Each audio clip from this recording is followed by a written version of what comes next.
Hi viewers, my name is AJ and you're welcome to Speak Out with AJ on Cleaner TV in Diaspora.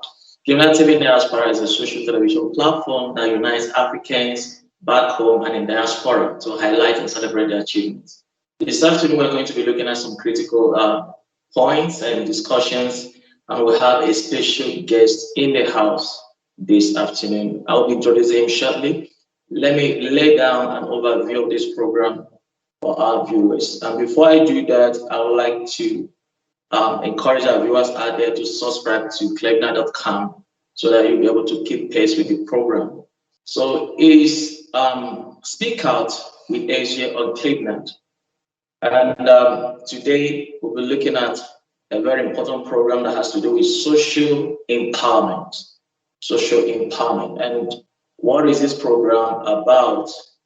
Speak Out is an advocacy and social empowerment campaign objectively established to educate the public, disrupt social vices, and empower the less privileged and disenfranchised members of the public via effective reorientation program with state and non-state actors.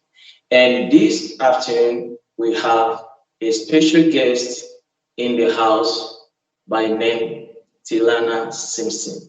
Telana Simpson is a courage coach and inner coaching, and Telana works with people who want to grow and who want to improve their communication skills, the ability to express themselves verbally, creatively, emotionally, and physically.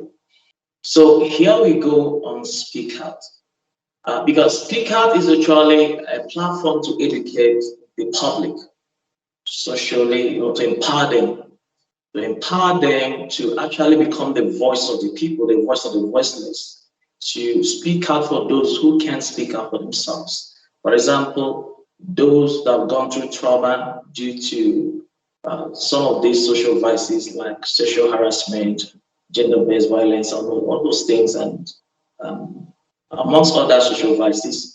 And now we have Telana at the center of this because she is part of social empowerment because she's a coach and she deals with courage. So this afternoon, she'll be taking us through on her journey, her objective, her impact, and the way forward. So Telana, you're welcome to the program. And in your own words, who is Telana Simpson? Thank you so much, SJ, for having me on Speak Out, because speaking out is a very important value of mine. I think it's really important that more of us find our voices and speak up and speak out and show up when we need to.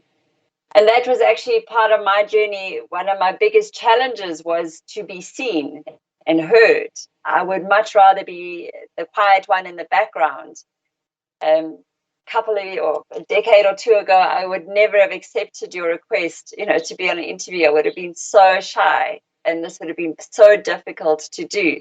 So part of my journey has been, I've got a background in psychology, and then I found coaching almost by accident. It was very new in my country, in South Africa, and I'd applied for a job to do training, and the person who interviewed us says, "You're not actually going to be a trainer, you're going to be a coach." And this is what coaching is. I'd never heard of it. It was so new in the world, never mind just in South Africa. And since then, I've fallen in love with the medium of coaching, and I studied coaching further. And so it's nearly 20 years now I've been in my own practice coaching people. But then in terms of the speaking out part and the courage part is my own journey to find the courage to work for myself. In order to work for myself, I had to market myself. I had to put myself out there. I had to start introducing myself to people and go to events and speak to people. And now with social media, we need to be on video. We need to be marketing ourselves through all sorts of ways, putting our voice out there in order for people who may benefit from our services could actually find us. So that for me was such a big challenge. It actually pushed my health. I got really ill in overcoming my own fear of being seen, my own fear of what will people say? Will they reject me? What if I make a mistake? What if I blush? Because I used to have this issue of whenever people looked at me or spoke to me, I would go bright red. You can see my skin is fair. I would go red like a tomato. And that created more problems because then I would be embarrassed about being embarrassed, and it just would spiral. But a long story, I suppose, short is through my own journey of healing the health challenges I had, overcoming that blushing, that self-consciousness that really held me back in so many ways. I've come to specialize in this area now of helping people to do that for themselves as well. And I've just found that as I've grown and developed myself and am able now to be present and show up and engage, like a medium like this, and speak to more people, my life and the quality of my life has improved. The relationships have improved. I'm enjoying life so much more than I did. And I really hope to help more people to have that better quality of life, because it expands further. I mean, the biggest challenge beside part of it, I think, is the communication. We need to be able to express ourselves, communicate, be able to say no. Like you were talking about some of the social challenges that we have, like gender-based violence, and that people need to be able to stand up for themselves, find the courage to say no in a situation and look for alternatives. There's so many other ways we can get through it. So I don't know if that is, if you had any questions around the background, but that kind of leads us to today, where I really have a passion for courageous conversations, for helping people find the courage to show up, to speak up, and to do what they need to create a life that they really enjoy. Thank you. Thank you so much. That was very explicit. Um, I know you're a coach, and I know your expertise in trying to build confidence in people who have gone through a lot in life, who have gone through rejection, who have gone through all manner of abuse, social abuse, and all of that in the society. And here on Speak Out, what we want to do is we want to look beyond the bar, we want to go beyond what is common in the society to actually reach out to people who can't really speak up for themselves due to fear. When we talk about abuse, there are different kinds of abuse. Some are abused in the society, some are also bound by obnoxious traditions in the society, and sometimes even by state laws and statutes that violate human rights and international laws. And this is why we are doing what we're doing today. We want to tell people, look, you need to know your rights. You need to know your dignity, that you have dignity as human, and you have the right to speak out, to voice out anytime you feel challenged or you are being oppressed. That's the only way you're going to get help. Now, why is it important that more of us speak out, just like we are doing now? Well, the one you've touched on is our actual physical safety and mental safety and emotional safety. Do you know what I mean? It's like important that, so I think for ourselves, we need to develop that capacity to speak up and to be able to say no and mean no when we say it. And just you touched on some examples there. In some circumstances, I know it's not always possible in that moment to say no, because that could, if you in like an abusive situation, you could escalate the physical violence. But that doesn't mean you can never speak out. When that moment has passed and you can get away from that situation, find someone safe to speak and speak out then. Go get help. So you know what I mean? It's like Yes. there's always, we need to find a way to speak up for ourselves. The other way is we need to help people who can't speak up, who we can see are stuck in a situation, who have lost their voice, is to assist them in speaking up, but not in a way that we take away their power. In other words, we take away their voice. It's about asking, can we help you and here is some mechanisms. Or it's being brave enough to actually say to the oppressor, the persecutor in that situation, listen, your behavior is not okay. It's not cool. We need to talk, right? So it's very important that we speak up, because if we don't, the cycle continues. What tends to happen is we just keep finding ourselves in the same pattern. And if we've got children, often that's what we then modeling to them. They learn that behavior. They then go into their lives and they carry out those unresourceful, not so great kind of patterns of behaving with others. So the more we can speak out, I think we can start to break those cycles. And we need to not only just say no to what's not working, what's not okay, what's not respectful, and what is harmful, but we also need to start saying, helping people identify what is useful. What is a better way to manage our emotions and our difficulties in relationships? What's a more constructive way? And that's what I find is a lot of people know what's not okay, but they've never seen or been exposed to how to do it differently. They haven't learned other models or other ways of being able to speak up in a way that can actually improve situations. So yeah. Exactly. Thank you. Yes, you actually making good sense there. Many people know that we are in trouble. Some people actually know that. Look, I'm in trouble, but I can't speak up. Sometimes due to shame of what people feel, what people say, and how people look at them. All those things, can actually contribute to that regard.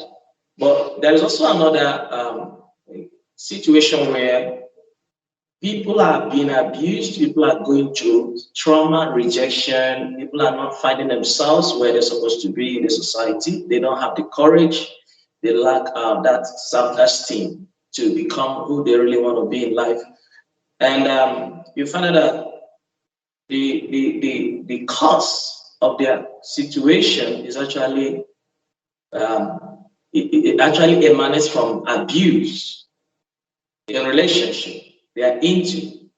And now they are scared of speaking out because they are being intimidated. The other party is saying, if you tell people what I'm doing to you, I'm going to kill you, I'll do this to you, I'll do that to you. In fact, this is actually one of the things that are happening in our society today. People are being abused, beaten up in a relationship, day in, day out, but still they can't speak out. They can't say, look, I'm being abused, I'm dying here, I need help. So it's very challenging in this regard. Now, these are some of the things that really make people to say, how can you be abused and you can come up to say, I'm being abused, I need help. Sometimes by the time the society realizes what's happening, someone is already dead or stabbed or killed or die of stress or whatever. So what is it, apart from what I've just said, apart from intimidation, what else do you think, as a coach in this line that stops people from speaking out more than they are required? And you're asking specifically in that circumstance of an abusive relationship. Yes. Because that is obviously, it's very extreme, and I find a very sad and worrying situation. So we know that obviously the person doing the abuse is bullying as well. It's like a bully tactic, the threats and all of that. What tends to happen though is they also emotionally and mentally abusive. So they have a way of wearing down the person they are manipulating. So that person starts to doubt themselves and starts to, because they keep hearing, all they're hearing is what this other person's saying. You're useless, no one will want you. Whatever it is that that they are saying, is almost like they brainwash the victim. So I think the message I would give to victims is to try to understand that you are a victim in that situation, but you don't have to stay that way. and what someone else is telling you is not necessarily the truth. So what people need to understand is to start to develop the strength within themselves and know themselves, and not like give their power away to outside people to tell them who they are. If we go inside and we're really honest with ourselves, we know who we are. And I suppose that this touches on, you mentioned self-esteem. It touches on that, which is a very, very deep part of ourselves. Self is related to us, right? And esteem is when we hold something in high regard, we esteem it. We it's valuable, it's important. And we ourselves have a way of constructing our sense of self-esteem. Self-esteem is not a thing, right? I can't ask you, SJ, to show me your self-esteem. Take it out your pocket and show me. It's not something you can feel, right? It's a process of how you value yourself. And my recommendation, or the ways, when you understand, when you study self-esteem, and there's a concept called true self-esteem, where you are the one who gives your self-worth, not someone else. It's because that's then other esteem, as I call it.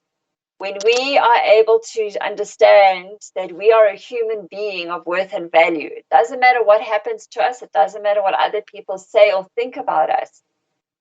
We are a human being of worth and value. And the way to understand this is to think of a newborn child. Have you ever held a newborn baby, SJ? Was that child valuable? No. Think about it. So that life, to me, has huge value. It's important. But that little baby, right, because it's a human being and it's alive, it cannot talk for itself. It does not have education. It doesn't have a car. That child cannot read or write, cannot even feed itself, yet it is valuable. That is what we mean by esteem. It's like an innate, God-given value just by being a human being and being alive. It's what we do where we add our value to the world, or we don't. So if you go and you rob someone, to me, you're not adding value to the world. Your behavior is not good, but you are still a human being, and therefore should. And often I find, if you think about it, people that do things that are not constructive for society, they're just doing the best they can with what they've got, with the resources they've got. So we want to try and teach those people better ways of having these needs met than doing something destructive like stealing. I'm just using very simple examples to try and explain a very complex subject. So we're trying to say it. So we are human beings of worth and value. So if every victim could understand that, doesn't matter what happens to them, they're still a human being. And if you can get that, you start to value yourself, and then it helps you to say, well, hold on, if I have value, it's not okay that you abuse me like this. I'm going to start to stand up. And as we said, if you can't stand up to that person, there are so many organizations and other people. You just have to reach out to them. And then you mentioned the other part about the shame, feeling ashamed about it. It's okay that we make mistakes. I think that this relates a lot to the fear of rejection and the fear of failure. In our society, we somehow may have made it wrong for people to fail or to make a mistake. Whereas if you think about it, the only way to learn and grow is to try something, and when you don't get it right, that's how you learn. That didn't work, so I need to do something else. We should be celebrating when someone makes a mistake or fails at something. We should be saying, great, now what did you learn? And let's take that next step. So if we are in a situation, a relationship that's not working, that for me is a learning. Now you know what is not a healthy relationship. Take that learning and go find and create a healthier relationship. Yeah, do you know what I mean? It's like it doesn't need to be something we're ashamed of. It needs to be something that can activate our courage to do better going forward. So, as society, we need to start embracing people who have made mistakes and say, it's okay, let's learn and let's do better now. What are you going to do better going forward? As well as in ourselves, we need to say, actually, I'm still a human being, even though I've made this mistake or I'm in this terrible situation, but I want to do better. So I'm going to make the effort and reach out for the help that I need. I cannot do it on my own, so that I can start to take steps forward to make things better. Okay, that's right. From what you said, because we live in a society where people expect you to know everything, to be the best of everything, they fail to realize that there will never be success without failure. So, and sometimes we carry these things to the children or people we mentor, and it has a long way to affect them psychologically. As to say, when they are not doing well, we give the impression that people give the impression that they will never do well instead of seeing it as a learning curve. So people see it as failure, being failure. So by doing that, we actually indirectly or directly abusing such persons emotionally because we're not giving them space to grow. What the person needs at that point is encouragement to tell the person, look, you can do better than this. That might not be that particular whatever the case might be, might not be the best shot or best choice in terms of career for that particular person, but there are other things he or she can do better. But that angle at that point, at that juncture in life, is just a learning curve to see, look, you can do better. There is something about you that you can actually use to become more than what you are right now. So, because some of us don't have that ability to communicate in this way, and that's why we have coaches, somebody like you. We go a long way. Instead of helping, we abuse. We demoralize. We actually find a way to put down their self-esteem. And that goes a long way to make them to keep to themselves, to say they see themselves like failures, like people who never do well, and all of that. Okay. At this point, I would Can like I us to go. can Okay. I add one more thing there just to help with this failure thing? Because you said some important things that we identify with the failure, so we think I am a failure. When we can distinguish our confidence from our esteem, so in other words, our doing from our being, then we can also stop identifying with failure, because doing is something that you have to practice, and that's how you build confidence, by practicing, by doing. If I want to learn to ride a motorbike, the only way I'm going to learn is I have to actually get on a motorbike and practice the balance and where the brake is and the clutch and and actually drive and possibly fall off and hurt myself, because that's how I'm going to learn to hold my body upright so I can drive the motorbike. But if I never get on a motorbike and actually do, I'm never going to build the confidence and learn that skill. And when you separate your being, but whether I can ride a motorbike or not, I'm still a human being. I still have worth and value. I'm just got to choose, do I want to add the value and express it in the skill of riding a motorbike or not? Then we don't, what's the word, identify with the failure, with the mistake. So if we fail at something, it means, doesn't mean I am a failure. It means I failed at that doing. And that's Yes. information to help me learn and grow. I'm still okay, but that doing sucked. I could do better at the doing. So I hope that this helps to differentiate our being from our doing. And therefore, we don't have to identify. It's not us that failed. It's the skill that just needs practice. Exactly. Yeah. I mean, you can't say it better than this because I'm picking up something like what you said now. When people fail at something, it's not actually them that failed, but it's a kind of skill deficit. They are not perfect yet, yes, in what they are doing. And the only way to get perfect is keep doing it. Yes, that's very much. So practice makes perfect, like I said, that's correct. So sometimes we need to communicate these things because I mean there is no how growing up people will understand that when they fail at something they've not failed. All they need is practice. They need the right environment to practice. And the more they practice, the more they get better. And even if they fail at what they're practicing, they will learn how not to do it, until they perfect their skills and see themselves succeeding. That's remarkable. And yes, for now, I would like us to go for a break. And when we return, we are going to continue this discussion. It's still speaker with Asia on Cleveland TV in diaspora.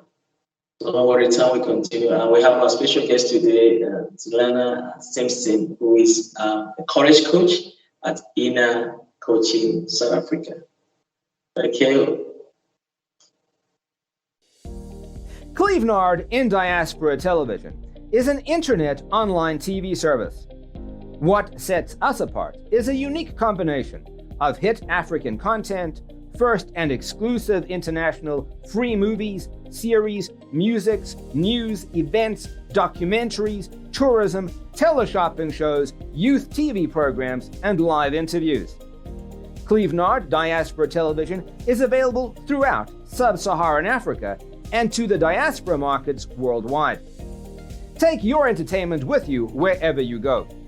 Watch on your smartphone, tablet, laptop, smart TV, depending on your device. Watch free movies with Cleveland Movies Television. Stop searching for free movies websites and watch Cleveland Movies Television. Watch your favorite African shows anywhere at any time. Don't forget to check out our top 5 TV channels created to get you informed. TV1, Cleveland in Diaspora Television. TV2, Cleveland Youth Television. TV3, Cleveland Movies Television. TV4, Cleveland Teleshopping Television. TV5, Cleveland Tourism Television.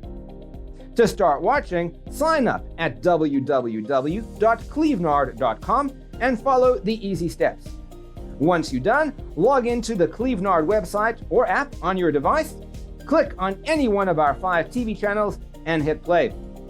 We will be very satisfied and happy to welcome you to our team as one of our new business partners. Contact info@cleveland.com +34 631 279811. Website www.cleveland.com. Cleveland in Diaspora Television is an internet online TV service. What sets us apart is a unique combination of hit African content, first and exclusive international free movies, series, musics, news, events, documentaries, tourism, teleshopping shows, youth TV programs, and live interviews. Cleveland Diaspora Television is available throughout sub-Saharan Africa and to the diaspora markets worldwide.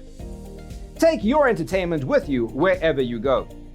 Watch on your smartphone, tablet, laptop, smart TV, depending on your device. Watch free movies with Cleveland Movies Television. Stop searching for free movies websites and watch Cleveland Movies Television. Watch your favorite African shows anywhere at any time. Don't forget to check out our top 5 TV channels created to get you informed. TV1, Cleveland in Diaspora Television. TV2, Cleveland Youth Television. TV3, Cleveland Movies Television. TV4, Cleveland Teleshopping Television. TV5, Cleveland Tourism Television.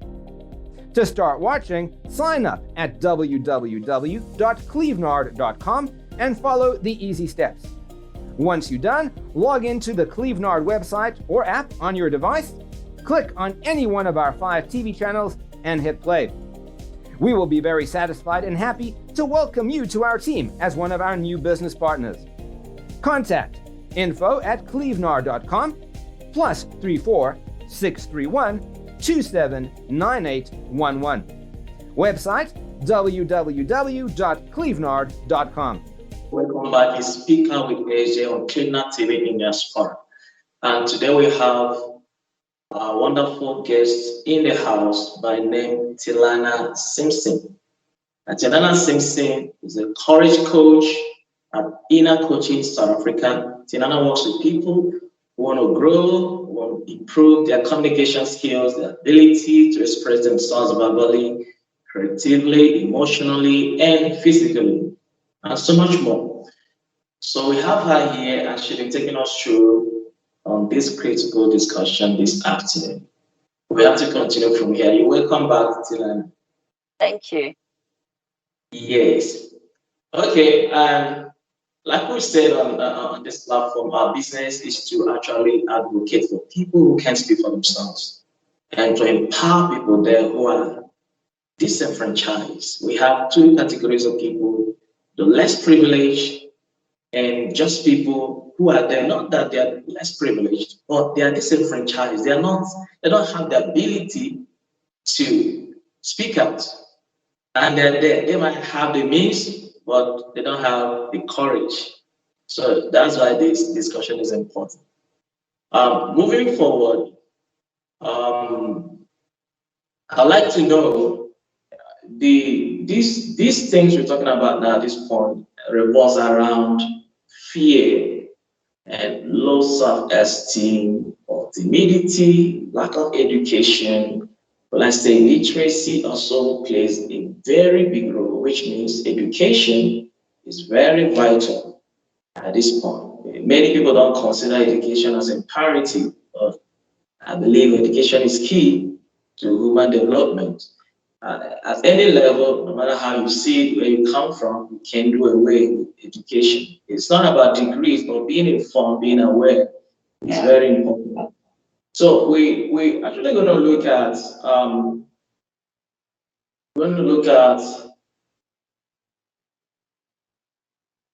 why we fear failure so much. That is to say, how can we overcome the fear of failing? How can we overcome the fear of failing? How do we help others also to not fear failure? These two dimensions, you know. I think as you were saying about education is so important, and if everyone can just understand that message, you can learn even if you are, as you say, disenfranchised, you don't have the money to go to university. That's not the education we're talking about. We're talking about educating your mind in what they call a mindset. It's the way you see the world. It influences the options and the way you're processing what's happening to you. When you get exposed to more useful thinking styles or more useful concepts, you will find that is what you and I are talking about in terms of education. I would love for people to learn how their brain works and know that they are in control of their brain. They can develop this organ, this ability to think, that will help them to see more options that they couldn't see before.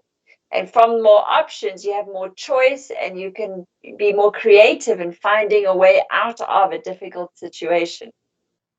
So there's always a difference between mindsets, between the way people think when you look at an entrepreneur and someone who's in work. An entrepreneur sees the opportunities and believes they have ability to do something about that opportunity. And the opportunity may be a problem in society that they think they can fix. Whereas someone who doesn't have an entrepreneurial kind of way of thinking may believe they only can be a cleaner or a cook, and that's all they can do.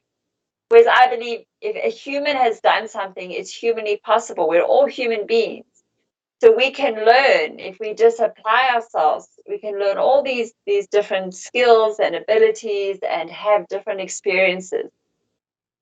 And then it touches on that fear of failure. Then people say, but what if I fail? What if I try to learn something new and I can't do it? the one thing that enforces that fear of failure we've spoken about is when you identify with what you do. When you say, I am a failure if you don't learn the skill straight away, which is crazy because no one can learn something immediately. It takes practice, right? If you have that way of thinking that I'm a failure if I can't cook this cake first time, that's going to stop you from even trying. So the first thing is to not identify, just to remember that you are okay no matter what. It's about learning now how to bake the best cake by practicing and learning the ingredients and how to put them together, finding a good recipe and practicing that process of making a cake, just to use a simple example. The other thing with fearing failure is because we buy into what other people say about us too much. We take insult when someone says, oh, look, you failed, you're useless, and then we believe it, we accept it. For me, it's to learn to be what I call uninsultable. You can say whatever you want about me and my abilities. I'm not going to pick it up. I might look at what you say and say, well, that's a useful bit of feedback, information I can use, but the rest is just your perception from your view of the world. So I'm going to take it, like they say, with a pinch of salt. I'm not going to make it mine. I'm going to just leave it there between us as your opinion about what it is, because I'm going to, my mindset, my belief is to learn and grow. And I know that I need to practice and I need to continually looking at this. So another one of the thinking styles is what they call the growth mindset versus the not so useful fixed mindset. Fixed mindset says you either can bake the cake or you can't. I'm using that as a simple example. It says, and so if you go and you make the first cake and it flops and burnt and it's terrible, then you say, see, I'm not a cake maker. I can't do it. It's fixed. Whereas the growth mindset says, no, what did I do? I put the oven on too long, or I didn't mix the baking powder. I forgot that. The growth mindset says, how can I do better? And it's always looking at, is my second cake better than my first cake? Is my third cake better than my second cake? Versus looking at someone else saying, oh, look, that person makes the best cake ever. Mine is burnt and a flop. That means I can't do it. That's the fixed mindset compares yourself to other people. But the problem is we forget that that other person has probably spent 20 years practicing baking cakes. That's why they make such a good one. And we only see that one cake. So yeah, so another way of thinking that we can all learn is to practice what they call the growth mindset, is to aim to learn and grow and say, if someone has done something, I just need to find that recipe for what they did and practice it, and then I can make my own version of that cake. I can, find the ingredients and the recipe for it and practice it, and then get to have the experience of baking the cake. And this applies obviously not just to baking cake. It applies to relationships, to speaking up, to learning a new skill, to growing in our career, growing in our relationships, trying a new sport, losing weight, getting healthy, what's all these different aspects. So my key thing with failure is, one is not to make it you never fail. It's just that skill that failed, the doing part that needs practice, and to take a growth mindset to it. Keep learning and growing and not expect to get it right first time. It's that all you want to do is make sure that each time you're developing your strategy and you're improving little bit by little bit. The other thing is to remember that fear is not a bad thing. Being scared of something it shouldn't stop us doing something. Fear is an energy that we experience in our body. It's that feeling we have that is telling us, hey, what you're about to do has some risk in it. So we need to therefore be more prepared. That means you need to practice more. So some people might be scared. I use the example of riding a motorbike. It's okay. It's healthy to be scared of riding a motorbike, because if you fall off, you can injure yourself. There's a risk. So therefore, practice and make sure you wear all the right gear, the helmet, the gloves, the jacket, to protect yourself. But then you can still learn and practice the skill of riding a motorbike. The fear of failure comes in is when we perceive by our mind that the risk is people will laugh at us. People will, what will they think of us if we fail? Or we've made that if I fail, I am a failure. That's actually what we're scared of, is that rejection, where we're either rejecting ourselves or other people could be rejecting us. So when you understand that, then it's like, but hold on, that I'm more about learning. So I want to fail because that helps me learn. It changes the meaning you give to failing. To me, we shouldn't even use that word. We should use learning. Listen, I'm learning. This didn't work the way I wanted it to. How can I change it? What do I need to do differently so that I get closer to the result I'm looking for? That's what failure is, really. It's trying to show you what you've missed in your recipe so that the next cake you bake is even better. So I don't know if I answered your question. Just let me know if I've missed something. But for me, it's to change the way we see failing, and not only in ourselves, but in people around us. When a baby is learning to walk and they fall down, we don't go, "Oh, you terrible child, you useless." We go, "Oh," we clap hands, "Try again, stand up." We encourage that baby to stand up and walk another few steps. We should be doing that with everyone around us. We should be saying to people, "You failed, give me a high five. What did you learn? Come, let's try again." That's the way we can actually change things. Yeah. Exactly. That is true. I mean, that is one aspect that people are finding it difficult to connect in that angle. That is to say, to understand that when people are failing, it's not just because they want to fail. It is based on their state at that point. Is it that they are not skilled or they are immature in what they are doing at that stage? That same person, few times from that time, few months, few years, you see the same person emerge into something else. So which means the person actually did not fail, but it's just circumstances around the person at that time that make it look as though he or she is failing. So when the same person is put in the right environment and is given the right information, then the person will start doing better and start succeeding. So which means we need to have the positive mindset to encourage people who are failing to say, look, you can do better than this. Good that you tried. Then What you are did a you learn? failure. Yes. Yes.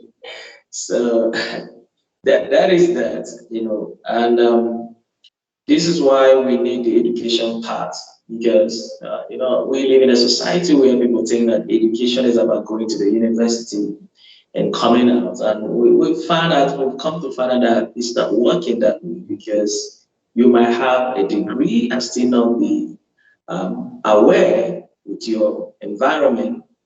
You might have all the degree and still not find your space. So when something is missing on the inside, having a degree will not heal you. So you need to rewind. You need someone who will understand you, who will really fix you psychologically to find out what the problem is and be able to fix that. So that is that, and that's where the problem lies. Okay, the next question I want to ask you is something I really want to hear what you're going to say on this one, which is the imposter syndrome. What is that? It's an interesting term that the world of psychology has identified for a collection of thinking styles that leads you to feel like an imposter in what you're doing.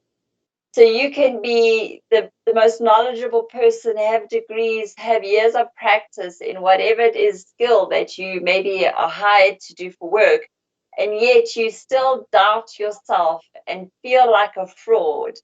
And you go to work every day and you say, oh my words, one day somebody's going to see that I don't know what I'm doing, and they're going to call me out and say, you don't know anything, leave. Meanwhile, so it's a feeling that a lot of people have that that they're not good enough at what they are doing, even though everyone else around them thinks they are very good at that. And it's psychology has termed that the imposter syndrome. There's one of the ladies, I've forgotten her name now, but if anyone wants to know, they just contact me. I'll send them the details. She actually calls it the imposter phenomenon, because it's not, it's like a syndrome makes it you feel like once you've got it, you're going to have it for the rest of your life. It's not. It's just an experience, a phenomenon that we have based on a collection of thinking styles. So one of them we spoke about is that growth mindset. And the part of the growth mindset where we compare ourselves to other people. If we're always looking at other people, we will feel like we can never be as good as them. Or the other way, we feel we're better than them. We're very judgmental that way. That sets us up to feel like we don't know what we're doing, right? Whereas if we compare to ourselves, which is the more useful, so instead of imposter phenomenon, I encourage people to develop what I call authentic living, which means that you don't compare to other people, you compare yourself to yourself. Have I grown since last time? Am I delivering on my job? Am I meeting the objectives? Yes. Well, then I must know a thing or two. It's be able to own our level of ability and also still know that we can improve. We all can always have that little bit to do better. Another part of imposter thinking is perfectionism, believing that if we don't get it perfect all the time, then we are fraud. Then we don't actually, how can we say we're an expert or that we're good at whatever it is? What else about it? The another part of an imposter phenomenon is actually very, very prevalent. More people experience it. And what I found is a lot of people don't even know there's a term for it. They just always have this self-doubt.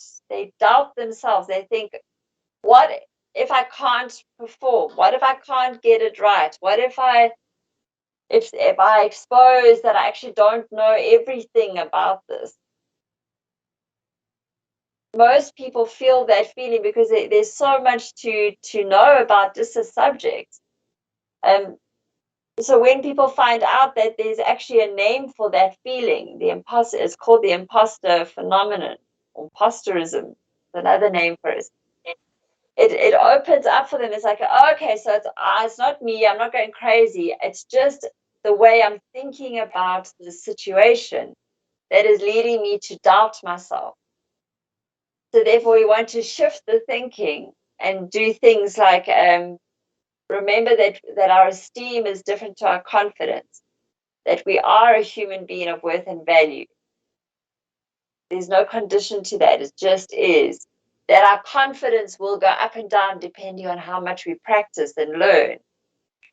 And that's okay too. And that we have a growth mindset and we want to learn. So we want to make mistakes because that's how we learn. If you're not making any mistakes, then I would question if you're even learning anything. You're probably then just stagnating. You're not growing. You're not stepping forward. You're not going and trying something new and learning. And yeah, we want to just try and build authenticity, be who we are, and not try to be who we think other people want us to be. And Exactly. being authentic also means that we can learn and grow. And that I am a learning human being. I will make mistakes and I will own them when I need to, but I will also gain the learning that asks for feedback and support to help me do better the next time. That to me is the true power of being authentic. That helps us overcome that positive phenomenon and allows us to enjoy then actually learning and growing and giving it the best we can to our job. Exactly. That is explicit, and like you said, it's a phenomenon, and it has to be overcome by acknowledging the fact that we are human, and if we are doing something, we can fail at that, not because we are not good enough, but because there is room to fail so that we can learn and get to Yes. the next level. Because how do you become good at what you're doing if you're not failed? The most successful people in this world today are people who have failed at something. So they've learned how to fail and how not to fail. So, which is one of the ways of overcoming that phenomenon, having a change of thoughts, looking at it that, look, you can be perfect, but you can actually obtain excellence. That's by trying, like he said, by practicing. Because someone who is keen at practicing means wants to get better. He's not seeing the negative aspect as the end result. He believes himself or herself to say, look, I can do better. I can actually achieve better. That is to say, he or she appreciates the fact that there is excellence in everything. But I might not be perfect, but I can at least attain a particular result that people will appreciate me for. So that is that, you know. Okay, we'll still continue. We are still on this discussion, and I would like us to go for a break. Before we go there, is still speaker with AJ on Cleveland TV in diaspora. And Cleveland is in the business of uniting Africans home and abroad and trying to highlight their achievement and at the same time celebrate them for who they are, for living the dreams we all want to see. That's what we do in Cleveland TV. So when we come back, we'll continue this discussion. In the 21st century's technological advancement, we all seek opportunities to move and network with the emerging space. Introducing Clevenard blog and event posting. Do you think you have some interesting materials, good content, articles, and stories? Then feel free to publish them on Clevenard blog and events page, just as team of our writers are doing presently. By blogging on Clevenard's blogs and events, you benefit from our reach and network. There are constant stream of people visiting our social platform, and we have figured out just how to distribute our contents. This means you can basically skip the line and get access to a big audience from day one. Furthermore, we can help you get in touch with important people for projects with possibilities of translating your content into other languages and republishing them on Clevenard. This helps preserve and protect your content from getting lost. What's more, you also get to be part of our team with access to our network and lots of exclusives, behind the scenes information. And of course, you get full credit for everything you do, which brings you popularity and make extra income. Sign up now on clevenard.com and start blogging to your advantage. Please see the tutorial video on how to blog or post events on Clevenard Blogs and Events. For more information, contact info@clevenard.com +34 631 279811. Website www.clevenard.com. Clevenard, your blogs, your identity. Hi viewers, welcome back. This is Speaker with Asia on Cleveland TV in Diaspora. And Cleveland TV in Diaspora is an online television platform that unites Africans at home and in diaspora to highlight and celebrate their achievements. This afternoon, we are looking at social empowerment. I will have our special guest on the platform today by name Telana Simpson. Telana Simpson is a courage coach at Inner Coaching South Africa. Telana works with people who want to grow and who want to improve their communication skills and ability to express themselves verbally, creatively, emotionally, and physically. And it's been a wonderful time having her here and taking us through on some of the questions we've been asking. At this point, I want to take it further. Telana, welcome back. This point, I want to ask you a critical question, which is, what is the difference between bravery and courage? Thank you, and it's a very interesting question. It took me a long time to really work it out, the difference. But what I understand is that is bravery is about when we say someone is brave, is they did something that was very risky, but to them they didn't feel it as a risk. So when we are brave, we do what we know we can do, but there's no fear. We're not scared of it, probably because we have the skill to do it. We've had a lot of practice in that moment. Whereas courage is when we do something even though we are scared of doing it.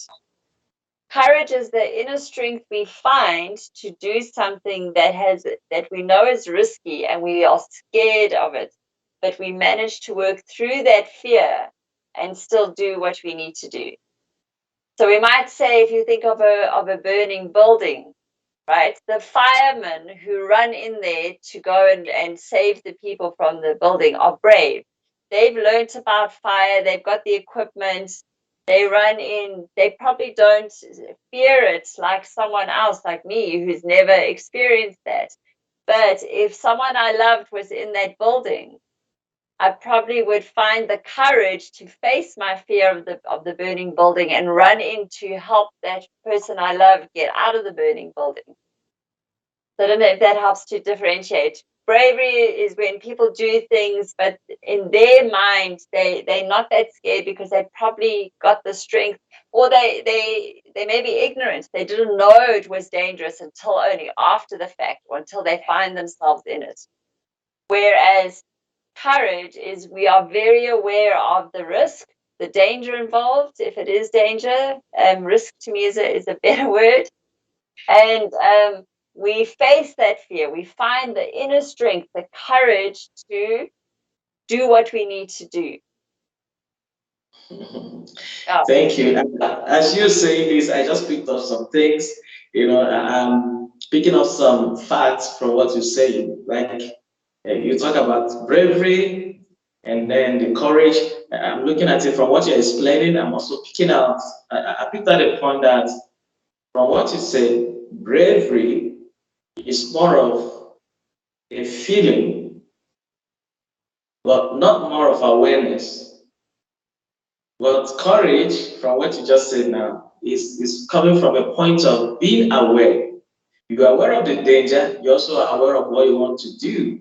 Like, you know that this is dangerous, but I got to do this because I want to achieve this. And you have the courage to do it. If now you are aware of the dangers, you're also aware of the results, what you want to obtain. So you are not ignorant. So you are going into that fully prepared. But when it comes to bravery, it's not the same. Bravery, yeah, from what you just said, is like, I can do this, but you might not know the risk involved. But you have the feelings, and that something tells you I can do this, but you're not truly aware of certain realities surrounding what you want to do. But you're optimistic you can do it. That's the way I see it. From what you explained now. Okay. That's very remarkable. Now, how do we grow our courage? When we are aware of what we want to do, we also aware of the risk involved, we also aware of where we want to find ourselves. Now the question is, how do we encourage or that courage? There's already courage. How do we encourage the courage that is there, or how do we grow this courage? Because in as much as we have courage, I know that in some instances, something will happen, something might happen that will want to discourage us from what we want to do, even though we have the courage, we're informed, then what do we do at that stage? How do we grow courage in order to avoid such instances from demoralizing us moving forward? So the one point you've already noticed, and that is about purpose, about the result, that the result is meaningful. Even though there's a risk in it, so there's three parts to building, and I call it's like a muscle, a courage muscle. If you don't go to gym and you don't do the exercise, your muscle and your arm is going to get weak. But if you go to gym and you do more exercises, that muscle gets stronger. It's the same with courage. So the three parts of courage is, one is the purpose. There's usually a higher purpose. There's a reason behind what you need to do. So running into a burning building, my purpose there is to save the loved one, save my family who, inside. So that becomes so much important. It helps to give me the strength to face the risk. So you need the purpose or a higher meaning to it. So if you can get in touch with that, that will help you to develop the strength to do the next step, which is you need the appropriate action, which is like having risk fitness. So you need to know that in order to achieve that, I need to be able to appropriately act in the situation. So running into the building, if I have hurt my ankle and I can't run, I'm not able to actually run into the building. You know what I mean? It would be better then for me to phone the fire brigade or call someone else who is able to run to do that, or stronger to carry the person. Maybe I'm not strong enough, broken my arm. You know what I mean? So it's about appropriate action. What is the specific action that is appropriate for your level of skill, for the situation, in order to achieve that result that you're looking for? And the appropriate action doesn't always mean you do it. It might mean that you ask for help, you develop the skill, you go and practice something before you do it. Then the last thing is fear management. Oh no, I think it's fear management. It's managing our fear and understanding that fear is just telling you that there's risk and that you need to you need to practice or develop or access a resource. You need some help in order to manage that risk. I don't know if I've made sense. And then my other when you've got that, you've got your reason why you want to do what you need to do. You've worked out the appropriate action. You're managing the fear, knowing that fear is actually your friend. It doesn't mean you don't do action. It's trying to tell you where you need to upskill. We can call it like that. Another way to then exercise that muscle is to do small, courageous things often.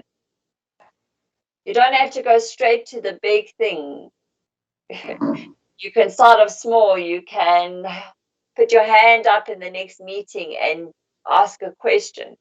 That for some people is a very courageous act. You can go and try a new sport as a way of exercising the muscle of doing something that you haven't done before. Does that make sense? So you're looking for small little things that you can exercise your courage so that when the big thing comes, you have some strength already. Because confidence, remember, comes from practice.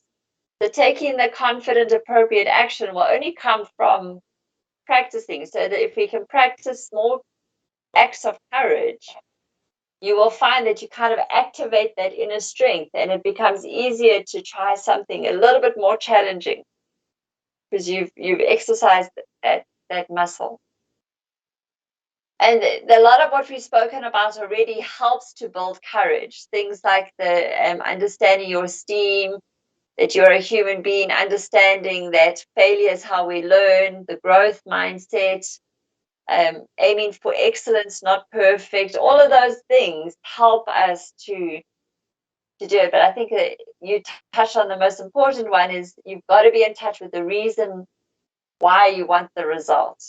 And that activates a lot of your strength, we say, is courage. Okay, that's wonderful. And because we need courage, the reason why people stay back and they don't come forward to speak out when something is happening in their life, something untoward is happening in their life, is because they lack the courage. They don't believe they'll succeed, and they judge themselves merely by the circumstances around them and all of that, just like you taking us through now. But there is one more question I would like to ask you before we go, which is one of the most important questions on this show. That is, what is courage coaching? For a layman out there who doesn't know what courage coaching is about, what do you have to say about that? What is courage coaching? So it's interesting. So coaching on itself is a very useful process that you go to when you hire a coach. Is you're finding someone to be a neutral, safe person there, someone who will facilitate you on a journey. So a coach is someone who, from the outside, can help you get from where you are to where you want to be, right? To improve your life, to look at. They don't tell you what to do, and they don't do it for you. If that makes sense. That's more like a consultant or and other things, other aspects. A mentor is someone who shares their experience of what worked for them, so that you can learn from someone else's experience. Whereas coaching is helping you find your answers, your strategy, and your way of moving from where you are to where you want to be. Now, courage coaching is an area that I specialize in because I found courage is so important. And when we understand the components of courage and how to grow it, it's like a gift that I've developed in my own life to be more courageous, and I would love to pass that on. So what I bring is I understand a bit about the journey of how to move from feeling like a coward or being very scared and insecure and anxious and self-conscious. How do we move to being more courageous, being able to, as we said in the beginning of our conversation, how do you show up and speak up when it's needed most? How do you use your voice and your skills and abilities and contribute to making this world a better place? Never mind just to make ourselves and our lives better. So with that, courage coaching is helping someone with some understanding of for that journey, where I'm able to facilitate someone through a journey to develop and access their courage, so that they can live the life they were born to live. Can really contribute more to this world, because I believe that's how we're going to make this world a better place, is when more of us can show up authentically and courageously, and in our spheres, in our family and friends and work environment, start speaking up, start showing and saying, that's not okay, but this is okay. Let's do more of this, let's do less of that. So yeah, courage coaching is what I term my work. Is I do a bit of mentoring and training. I do, to teach people, like we've shared today. We said education is a big part of it. And then we add the coaching part on, which is with that as some information. What are you going to take into your life? What are you going to do differently in your relationships and in your life and in your work, having learned information? That's the coaching part. So it's really a conversation that helps people access their own resources, their own courage, so that they can apply it in their own life. Yeah. Thank you, Telana. It's been wonderful having you. We'll be talking about courage, bravery, fear, imposter syndrome, and all of that. Why people fear failure and other sub, subjects we've touched here that has to do with social issues that we have in our society. And at this point, I'll just want to ask you for one thing before we go, because this is how much we can take for today. What would be your advice to people out there, whether they are young people or older people, when it comes to some of these issues we've discussed? In just 30 seconds, what would be your advice today? My advice is to really hear this message that you are enough and you are worthy enough that you can go and ask for help and get the help you need so that you can make your life and the life of people around you better.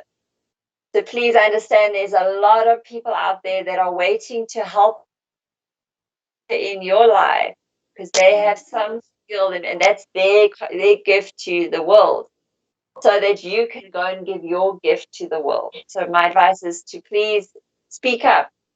Find a way, find that courage within you, knowing that the world needs you. We need you to show up and shine and be the best version of you and not let other people hold you back.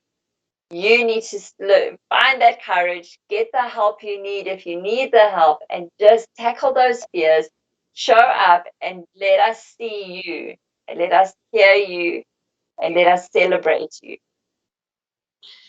Thank you so much. And thank you, Telana. It's been wonderful having you. I really appreciate your time, your courage to come forward to be able to explain and dissect some of these things, how people will be able to have that courage to be able to speak out and not to fear the circumstances, to keep trying and not give up on their goals, and also to be able to understand that they are humans, they are bound to make mistakes, and failure is not final. It's just a process of learning. And these are some of the points I picked up today from you. What is more important, one of the points I really am taking home is failure is not really failure in the real sense. It's just a lack of proper skill. It's the skill that failed, not really you yourself. So that has been there, and yes, viewers out there, as you can see, Telana is a courage coach at Inner Coaching, and he focuses on helping people who want to grow, who want to improve their communication skills, who want to say, I can do it, I'm available, I've not failed. Even if I failed, I can pick up the pieces and move forward. People who want to heal emotionally, physically, and otherwise. So that's what it is. And thank you so much, Tilana. Thank you for coming. We really Thank you for appreciate having it. me. Thank Thank you. you. Thank you, David. Thank you for the work that you are doing. Thank you. I really appreciate it. So, okay, viewers, you've heard it from her, and it's still on speaker with AJ. At this point, I would like to tell you that it's what I'm hearing and it's what being part of this program. We really appreciate your time for watching. Those of you that are watching from different places. And I want to tell that more programs like this will be coming on this platform, and we will do more to make sure we bring people on board to speak out on issues affecting us in our society, whether it's issue that has to do with sexual abuse, gender-based violence, or other vices out there, whether they are drug abuse or whatever, we always find a way to talk about them on this platform. So it's Cleveland TV in Diaspora, and I believe we've done justice to this topic today, and it's about time to go. And we really appreciate your time, Telena. And for our viewers there, we thank you for watching. And until we meet again, have a wonderful day. Bye for now.